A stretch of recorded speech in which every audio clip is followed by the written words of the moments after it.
Purihin ng Diyos na buhay. Magandang umaga po sa ating lahat. Nagsubside di Bagyo.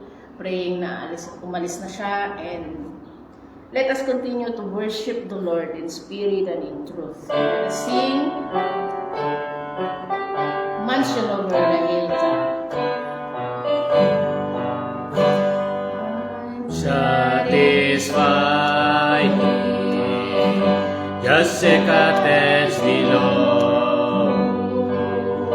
A little silver and a little gold, but in that city where the ransom will shine, I want the gold, the silver line. I got a mansion just over the hilltop in that bright land will never grow old, and someday yonder will never more wander, but walk on streets that are pure as gold.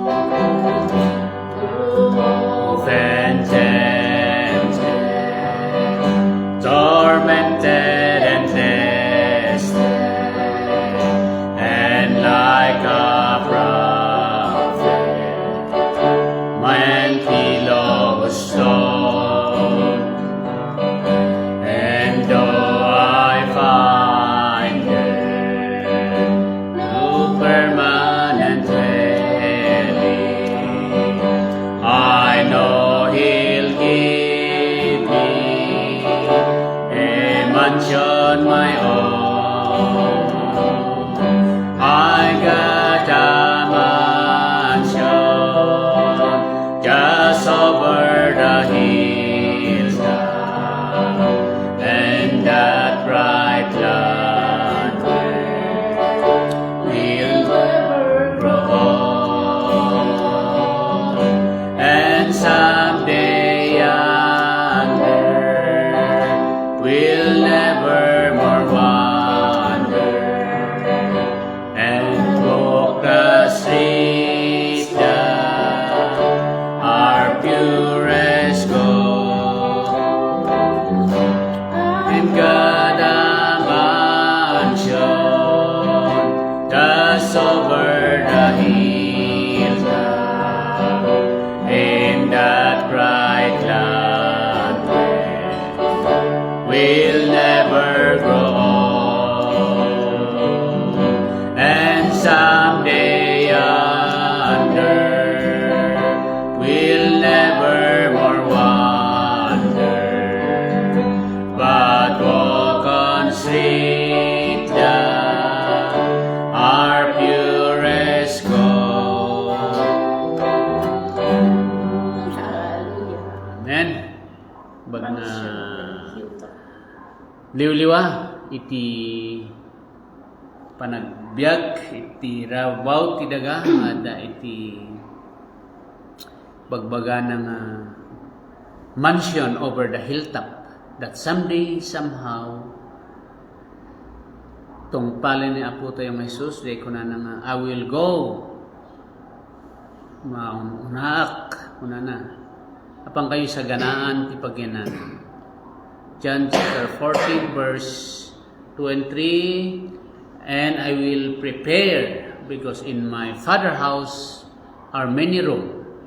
Sa ganaan kayo tagsubliak tang kayo alaan tano sa dinno ti ayan ko makipag-adda kayong tumot kanyan. So that is the message of the song. Dito yung nagsapa kaya kuman nga basaan dito 1 John chapter 2 verse 1, if any man sin, we have an advocate with the Father, Jesus Christ, the righteous. pinadas ko nga kitaan iti meaning ti advocate, iso na ti mga advocate kanya tayo into no madanon iti judgment o madanon ti tiyempo nga sumaklang tayo kanya Apo Diyos.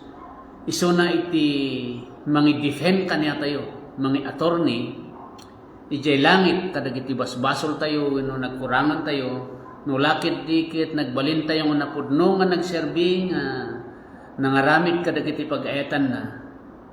Iso na iti mga defend, advocate. Kuna na ijay translation nga binasak na dito. If any man sin, we have an advocate with the Father, which is Jesus Christ, the righteous one. Iso na kinalintag, kinadyosan, manakabalin, nga Diyos, nga mga attorney kaniya tayo, kadagiti basbasol tayo. Gapo na, iso tinatay piman, nga nang subot, nangikat ng ugas, anyaman dagiti ay naramid na, sa dekit man anay tayo nga agbalin nga napudno nga anak na. We are not worthy. Anyaman ti aramidan tayo. We are not saved by our own deeds, but through the blood of Jesus. So Ephesians chapter 2, 8 and 9 says that it is by grace you are saved, not by your works. So kung ano to, John does not says that if any man sin, he has just forfeit an advocate. But the advocate,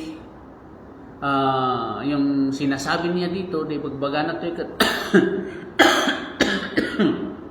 di pagiging mediator ni Jesus. 2 Timothy 2:5 na iso na laang dati mangibabaet awan ti sabali mangibabaet iti tao ken ni Apo Dios no hanga lang ni Kristo awan ti tao may nga nagbalin nga mangibabaet ta sa dikit mapantay di langit. Ta kunanan lang John 14:6, I am the way, the truth and the life, no one come through me. So ano adapay sabali nga tao kumadi iso ti binanggit ni Jesus, but Jesus speak himself in John 14:6 that I am the way. No one go to my Father except through me. So, he is the advocator. Siya yung defender ng ating buhay upang tayo po ay makapasok sa langit. So, we have an advocate bilang isang makasalanan.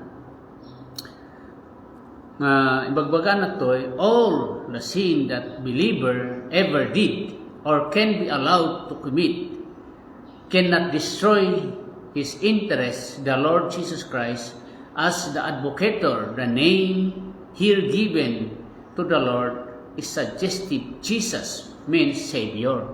The name Christ, Jesus Christ is Savior, tagapagligtas. So siya yung advocator. And we need to trust only on Jesus. Sola gratia, sola Christo, sola fide. It's by faith. Sola Christo means it is through Christ. Sola fide means through faith only. Sola gratia means it is by grace. So, ano pa iti aramidan tayo nga banag no dikit agtalagkan mamati lang kenkwana. Tadajay dapat tayo nga ikarwan ijay cross. Awitan nga cross ket Jesus did already 2,000 years ago. So giyaman tayo iti ayat ken Graciana for this love that Jesus Christ had advocate our sin. Through him we are saved. Giyaman tayo iti daytoy nga agsapa at pantay mo nun nga sumaklang ken kuana. Nga managit tinaramidan tayo nga basol, ti panunot, ti aramid, panagsao, ket we will pray that Jesus is our advocator. Yaman tayo. Amaming inilangita, nagyaman kami manan, iti dayto nagsapa, ti ayat ken grasyam, ta si kaapo, iti naimbag, nga nang abong kaniyami, sika tinang protektar kaniyami iti limabas nga bagyo ikararagmi apo dagiti apektado iti balbalayda pamilyada iti dagitoy nga sinangputan manipod amyanan laod ken abagatan nga suli iti daytoy nga Pilipinas nga naapektuhan ti bagyo ket ikararag ko apo nga sikati mang provide kanyada iti kasapulan. Heal them, O God. Samat apo dagiti iglesia, local churches that was affected iti daytoy nga bagyo. Ikararag ko apo nga sikati man anay kanya. Kasamot dagiti agsaksakit apo. Sikati agtultuloy nga pami talkan mi ni kanakan nga Miriam iti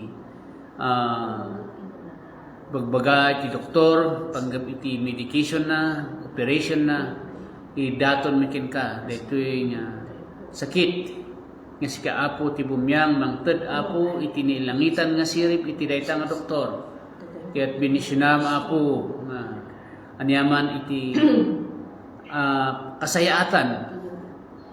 We pray in the name of Jesus to heal Miriam kadagitang natuklasan ako iti doktor. Provide the material needs that they may able to pay everything. Kaya tumiday-dayaw ka apo kasama ti karkararagming tultuloy dagiti stroke patient sika apo ti mangsagit kanyada dagiti kapsat dagiti BGH, SLU, Notre Dame, Pines, ken Trinidad, BG Trinidad apo. Sigati mangsagit kanyada. Brother Ben second stroke na ket patuloy mo nga paimbagan ni Birchil. Tuloy mo nga sagiden apo dagiti nga kapsat, tuloy nga agtalek daken ka. Kasama ti pamilyada ni Sharon ti panagtrabaho na everyday ni Lingan ti pamilya na everyday nga italot may dagito yung kapsat pamilya ni Valdez family Astudillo ni Grace kani engineer na Astudillo siga apo ti mang ngaywan kadagit pamilyada ta sika apo iti mang protektar. Samot apo karkararag mi dagiti members iti daytoy nga local churches iti naduma-duma nga paset. Sika apo ti agtrabaho. Sublime apo dagiti pamilya ti Bilalay family. Samot apo iti Kakayan ken dagiti naduma-duma nga paset iti pamilya nga daytoy nga iglesia ket iglesia kat apo talakming nga sika trabaho kanya. Our missionaries, Pastor Juan, Pastor So, iti Mindanao from Cagayan de Oro to Bukidnon, kararagming sigati mangi talkan mi, kadagiti local churches mi, iti daytoy nga Luzon from Pastor Mario Ortiz, si Laguna, bakit na kan pamilyana, sigati ang trabaho, kasama apo iti Lupao, Nabisiha, Pastor Jimmy, kani Pastor Stong, iti masiil-siil, ipamilyada, protektaham, ken binisyonam dagito nga local churches na Gethsemane Church. We pray also for Olongapo, Joel de los Santos, siga po ti midaydayaw nga mang protektar ken mang binisyon dayto nga iglesia. Samat apo iti Tubo Church, Quezon City, Veterans Church, iti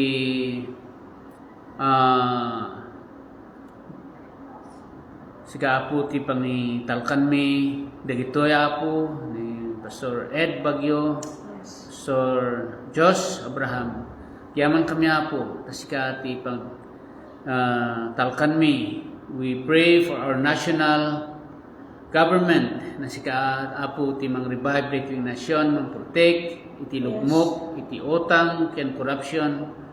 Taday ito yung nasyon kat isalakam kumaapo.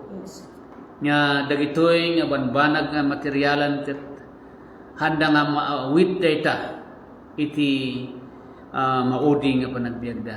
No di kat dagita kat temporary lamang dito yung lubong.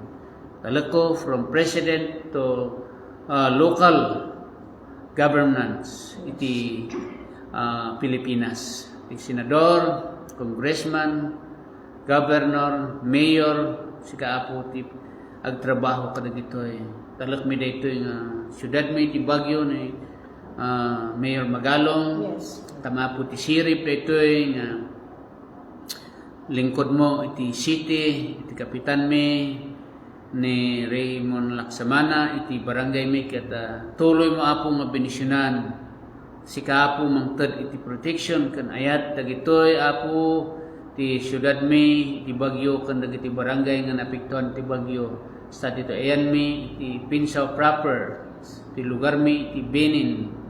Kararag ko apo nga dagiti apektado kumakat sikati makiadda kanila. Kiyaman kami apo ti ayat king grasyam. Binisyonama apo dagiti aldaw. Dagiti pamilya mi apo. Talak mi apo ti trabaho dagiti anak mi. Yes. Ni Janet iti Cervantes. Piktaram dagiti anak na kan iti mula na. Binisyonam dagiti nga anak kan si Mercy.